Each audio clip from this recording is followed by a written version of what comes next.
जो मनुष्य संभोग प्रिय है और रसेंद्रिय के भोग पदार्थों से प्रियता रखता है, ऐसे नीच पुरुष का संग नहीं करना चाहिए।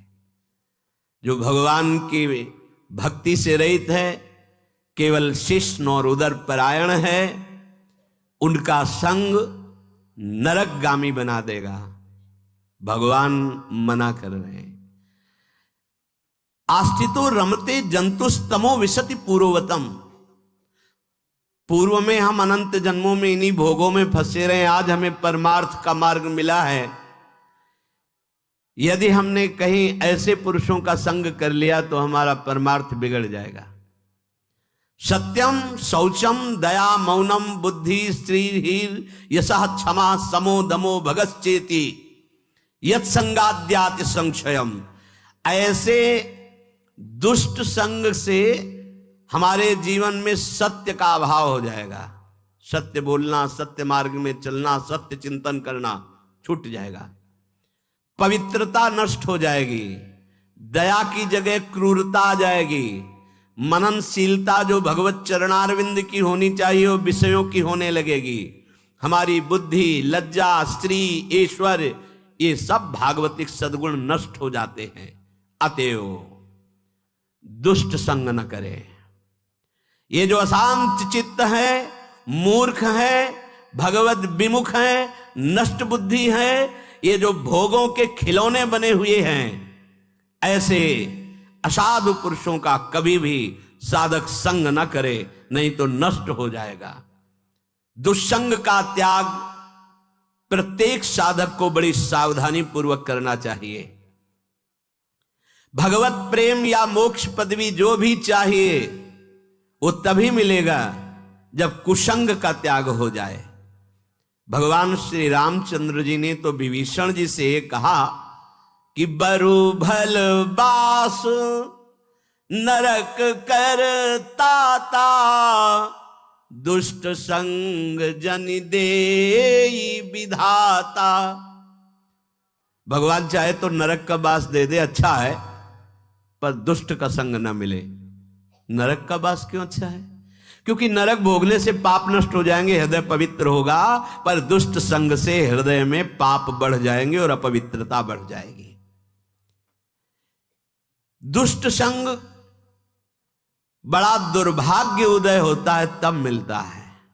जैसे बड़ा सौभाग्य उदय होता है, भगवत कृपा होती तब साधु संग मिलता है, ऐसे बड़ा दुर्भाग्य उदय होता है तब दुष्ट संग मिलता है। इंद्रियों का कोई भी विषय, अभी तक तो बाहरी दुष्संग की बात, अब कह रहे हैं अंदर दुष्संग की बात। व्यक्ति जनित दुष्संग और वृत्ति जनित दुष्संग। अब अंदर की बात, इंद्रियों का कोई भी विषय जो हमारे मन को प्रियालाल से अलग करके, सतमार्ग से अलग करके भोग लालसा पैदा कर दे, पाप लालसा पैदा कर दे, गंदे विचार बढ़ा दे, हमारे भगवत प्राप्ति से हमारे चित्त को चलायमान कर दे, वो दुष्संग है वृत्ति का। बड़ा सावधानी की जरूरत है। ये भगवत प्राप्ति का मार्ग चलना थोड़ा कठिन है, भगवत प्राप्ति नहीं कठिन है, क्योंकि हमारी वृत्तियां उसी में फंसी रही है। तो ऐसे सत्संग 10 वर्ष सुनो और हमें लगता है कि अगर सही दुस्संग हो जाए तो 10 दिन में पूरा 10 वर्ष का चैप्टर बदल देगा। तो 10 वर्ष का सत्संग काम उतना नहीं किया, क्योंकि 10,000 जन्मों से हम दुस्संग में ही रहे हैं। तो जहां दुस्संग मिला तो मन राजी हो जाता है, यार बहुत जल चुके, 10 वर्ष हो गए। के मार्ग से हमारे चित्त को चलायमान कर देने वाला दुस्संग हमारे पास भेजा जाएगा। बात समझना, माया ऐसे पार्षदों को भेजेगी। बहुत सावधान। अपने जीवन को केवल इसीलिए प्रारंभ हुआ था, प्रियालाल के लिए ही हमारा जीवन। हमें हर्षित नहीं होना किसी भी पद, व्यक्ति, वस्तु, स्थान में। अगर हर्षित हो गए तो मन फिर प्रियालाल में लगना बड़ा कठिन हो जाएगा। ये बालू का बांध है, एक बार फूटा तो दोबारा बनाना बड़ा मुश्किल है। सावधान। हमें ना कोई ऐसी चेतन वस्तु या जड़ वस्तु का दृश्य देखना है जो हमारे अंदर भोग वासना पैदा कर दे। जड़ के देखने से भी होता है क्या? हाँ, चित्र जड़ ही तो है। जो आप चलचित्र देख रहे हो जड़ ही तो है ना, उसमें कुछ हो थोड़ी रहा है, वर्तमान में थोड़ी हो रहा है, वो तो चित्र है। लेकिन वो चित्र तुम्हारे चित्त को बलात् आकर्षित करके भोगों में फंसा देगा। बहुत सावधान। ना कोई चैतन्य वस्तु। संगम त्यजेत मिथुन वृत्ति नाम मोक्षो। मैथुन धर्म से युक्त किसी भी प्राणी पर दृष्टि जाए तत्काल मानसिक प्रणाम करके हटा लीजिए। दोबारा दृष्टि गई तो पतित हो जाओगे, संकल्प विकल्प होने लगेगा। इसीलिए साधक अपनी दृष्टि पर शासन रखता है।